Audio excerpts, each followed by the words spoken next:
Hello मेरे प्यारे नन्हे दोस्तों, कैसे हैं आप सब। आज हम सिंहासन बत्तीसी के 21वीं पुतली चंद्रज्योति की कहानी सुनेंगे। तो ये कहानी शुरू करते हैं। एक बार विक्रमादित्य एक यज्ञ करने की तैयारी कर रहे थे। वे उस यज्ञ में चंद्रदेव को आमंत्रित करना चाहते थे। चंद्रदेव को आमंत्रण देने कौन जाए, इस पर विचार करने लगे। काफी सोच विचार के बाद उन्हें लगा कि महामंत्री इस कार्य के लिए सर्वोत्तम रहेंगे। उन्होंने महामंत्री को बुलाकर उनसे विमर्श करना शुरू किया। तभी महामंत्री के घर का एक नौकर वहां आकर खड़ा हो गया। महामंत्री ने उन्हें देखा तो समझ गया अवश्य कोई बहुत ही गंभीर बात है, अन्यथा यह नौकर उनके पास नहीं आता। उन्होंने राजा से क्षमा मांगी और नौकर से अलग जाकर कुछ पूछा। जब नौकर ने कुछ बताया तो उनका चेहरा उतर गया और वो राजा से विदा लेकर वहां से चले गए। महामंत्री के अचानक दुखी और चिंतित होकर चले जाने पर राजा को लगा कि अवश्य ही महामंत्री को कोई कष्ट है। उन्होंने नौकर से बुलाकर उनके इस तरह जाने का कारण पूछा तो नौकर हिचकिचाया। जब राजा ने आदेश दिया तो हाथ जोड़कर बोला कि महामंत्री जी, मुझे आपसे सच्चाई नहीं बताने को बोलकर गए थे।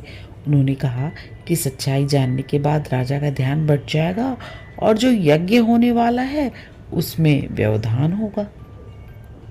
राजा ने कहा कि महामंत्री उनके बड़े ही स्वामी भक्त सेवक हैं और उनका भी कर्तव्य है कि उनके कष्ट का हर संभव निवारण करे। तब नौकर ने बताया कि महामंत्री जी की एकमात्र पुत्री लंबे समय से बीमार है। उन्होंने उसकी बीमारी एक से बढ़कर एक वैद्य को दिखाई, पर कोई भी चिकित्सा कारगर नहीं साबित हुई। दुनिया की हर औषधि उसे दी गई, पर उसकी हालत बिगड़ती ही चली गई। अब उसकी हालत इतनी ना खराब हो चुकी है कि वो हिलडुल नहीं सकती और मरनासन्न हो गई है। विक्रमादित्य ने जब ये सुना तो व्याकुल हो गए। उन्होंने राज्य वैद्य को बुलाया और जानना चाहा कि उसने महामंत्री की पुत्री की चिकित्सा की है या नहीं। राज्य वैद्य ने कहा कि उनकी चिकित्सा केवल ख्वांग बटी से की जा सकती है, दुनिया के अन्य कोई बूटी से नहीं की जा सकती। दुनिया के अन्य कोई औषधि कारगर नहीं हो सकती। ख्वांग बूटी एक बहुत ही दुर्लभ औषधि है जिसे ढूंढकर लाने में कई महीने लग जाएंगे। राजा विक्रमादित्य ने यह सुनकर कहा, तुम्हें उस स्थान का पता है जहाँ यह बूटी मिलती है। राज्य वैद्य ने बताया कि वो बूटी नीलगिरी पर्वत की घाटियों में मिलती है, लेकिन उस तक पहुंचना बहुत ही कठिन है। रास्ते में भयंकर सांप, बिच्छू तथा हिंसक जानवर भरे पड़े हैं। राजा ने यह सुनकर उनसे उस बूटी की पहचान बताने को कहा। राज्य वैद्य ने बताया कि वो पौधा आधा नीला आधा पीला फूल लिए होता है तथा उसकी पत्तियां लाजवंती के पत्तों की तरह स्पर्श से सकुचा जाती हैं। विक्रम यज्ञ की बात सुनकर ख्वांग बूटी की खोज में जाने का निर्णय कर बैठे। उन्होंने तुरंत काली के दिए गए दोनों बेतालों का स्मरण किया। बेतालों ने आनन फानन में नील रत्नगिरी की ओर ले गए। पहाड़ी पर उन्हें उतार कर बेताल अदृश्य हो गए। राजा घाटियों की तरफ बढ़ने लगे। घाटियों में एकदम अंधेरा था, चारों ओर घोर जंगल थे। राजा ही बढ़ते ही रहे। एकाएक उनके कानों में सिंह की दहाड़ पड़ी। वे संभल पाते उससे पहले ही सिंह ने उन पर आक्रमण कर दिया।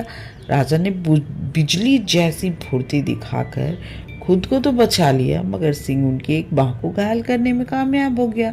सिंह दोबारा जब उन पर झपटा तो उन्होंने भरपूर प्रहार से उसके प्राण ले लिए।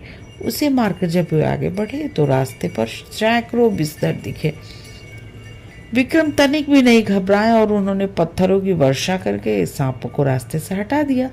उसके बाद वे आगे की ओर बढ़ चले। रास्ते में एक जगह उन्हें लगा कि वे हवा में तैर रहे हैं। ध्यान से देखने पर उन्हें एक दैत्याकार अजगर दिखा। वे समझ गए कि अजगर उन्हें अपना ग्रास बना रहा है। ज्यों ही वे अजगर के पेट में पहुंचे कि उन्होंने अपनी तलवार से अजगर का पेट चीर दिया और बाहर आ गए। जब तक गर्मी और थकान से उनका बुरा हाल हो गया, अंधेरा भी घिर आया था। उन्होंने एक वृक्ष पर चढ़कर विश्राम किया। ज्यों ही सुबह हुई वे ख्वांग बूटी की खोज में इधर उधर घूमने लगे। उनकी खोज में इधर उधर भटकते भटकते न जाने कब शाम हो गई और अंधेरा छा गया। अधीर होकर उन्होंने कहा, काश चंद्रदेव मदद करते। इतना कहना था कि मानो चमत्कार हो गया। घाटी में दूध जैसी चांदनी फैल गई। अंधकार न जाने कहाँ गायब हो गया। सारी चीजें ऐसी साफ दिखने लगी मानो दिन का उजाला हो।